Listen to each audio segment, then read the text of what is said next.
ધોરણ 12 માટે ખૂબ જ અગત્યનો વિડિયો અને રીત નંબર 5 કહેવાય આને. પહેલી રીત એટલે મૂળ કિંમતે બહાર પાડી મૂળ કિંમતે પરત કરવાના, એટલે કે મૂળ કિંમતવાળી 3. મૂળ કિંમતે બહાર પાડી મૂળ કિંમત, વતાવથી બહાર પાડી મૂળ કિંમત અને પ્રીમિયમથી બહાર પાડી મૂળ કિંમત, આ પરત કરવાના.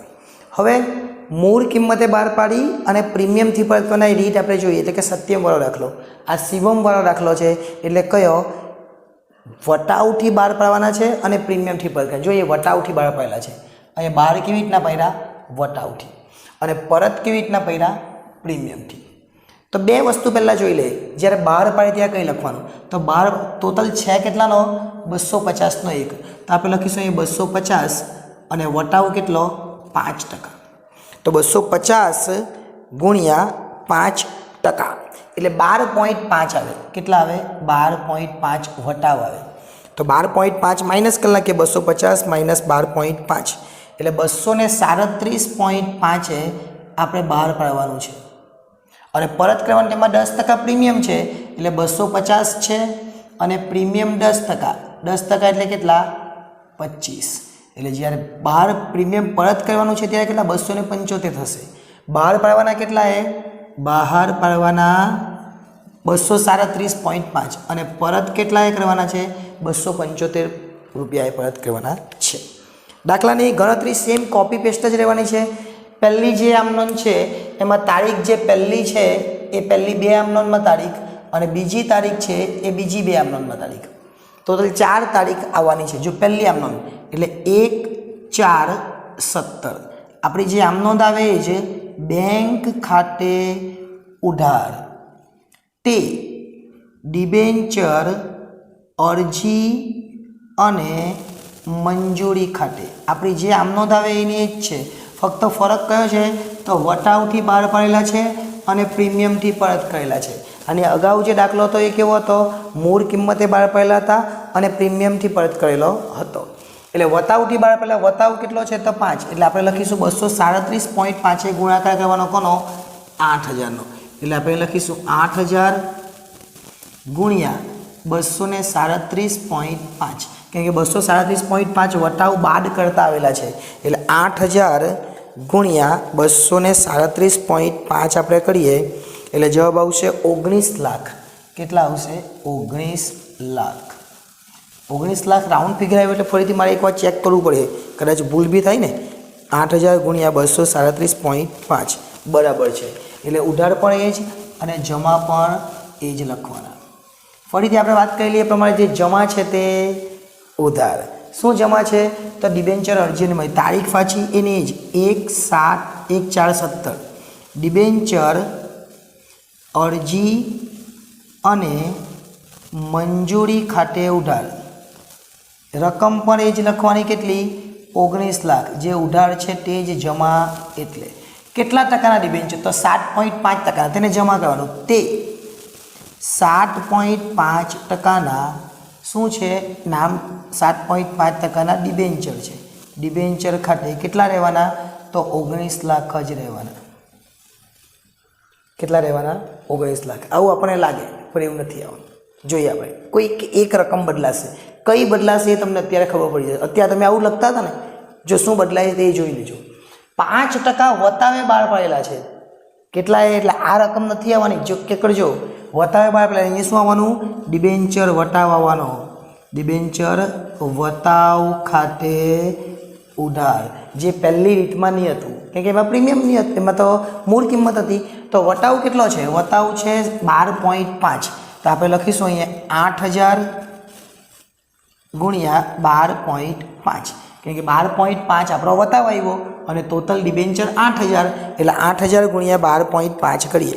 12.5 એટલે આવવાના 1 લાખ. કેટલા આવવાના? 1 લાખ. બસ હવે અહીંયા આપણે લખવાના 20 લાખ. કેટલા લખવાના? 20 લાખ. હવે 20 લાખ કેવી રીતના આવ્યા? જો ચેક કરવું હોય તો કરી લેવાનું. અહીંયા હું લખું છું, બાકી લખવાની જરૂર નથી. 8000 ગુણ્યા કેટલાનો 1 છે?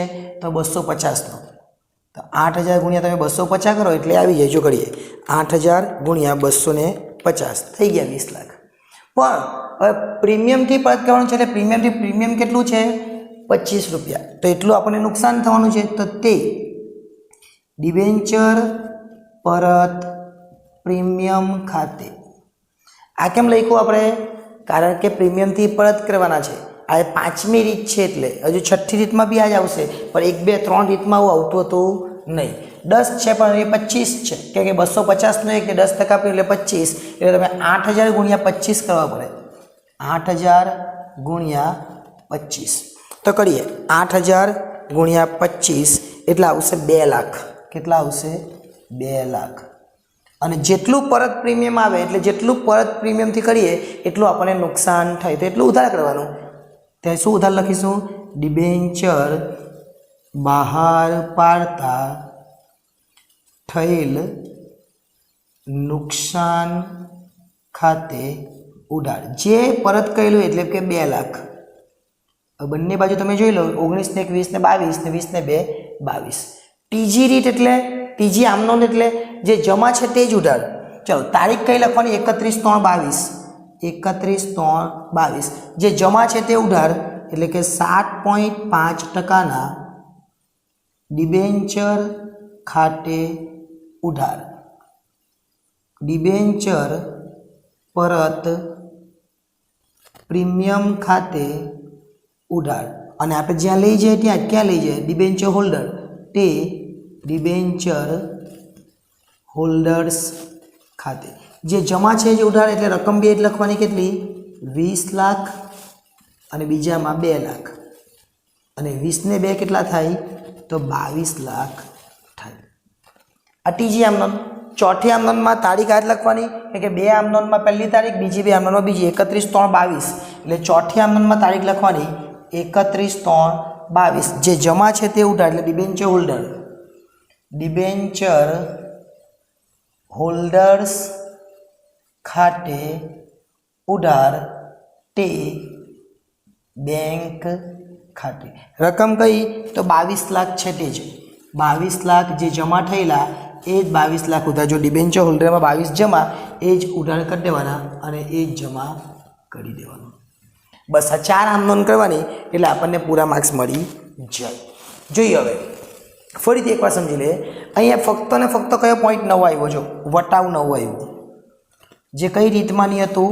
જે આની આગળની રીતમાં નહીં હતું, એટલે ચોથી રીતમાં. કે ત્યારે મૂળ કિંમતે બહાર પાડેલા હતા, આજે વટાવથી બહાર પાડેલા છે. જો પ્રીમિયમથી બહાર પાડે તો આ વટાવની જગ્યાએ અહીંયા નવું એક આવી જશે, જામીનગીરી પ્રીમિયમ અનામત. પણ આ તો આવવાનું છે ડિબેન્ચર બહાર પાડતા થયેલ નુકસાન ને ડિબેન્ચર પરત પ્રીમિયમ. કેમ આવવાનું? કેમ કે પ્રીમિયમથી પરત કરવાના છે એટલે. એટલે આ રીત હતી પાંચમી રીત. કઈ? વટાવથી બહાર પાડીને પ્રીમિયમથી પરત કરવા. હવે અહીંયા પણ શું આવશે? પ્રીમિયમ. એટલે કે પ્રીમિયમથી જ બહાર પાડવાના અને પ્રીમિયમથી જ પરત કરવાના. તો આ વટાવ નીકળી જશે, વટાવ આવશે નહીં. એટલે આ રીત નંબર 5 હતી. નેક્સ્ટ ટાઈમ જ્યારે મળીશું ત્યારે રીત નંબર જે 6 છે એના વિશે આગળ અભ્યાસ કરીશું. આભાર.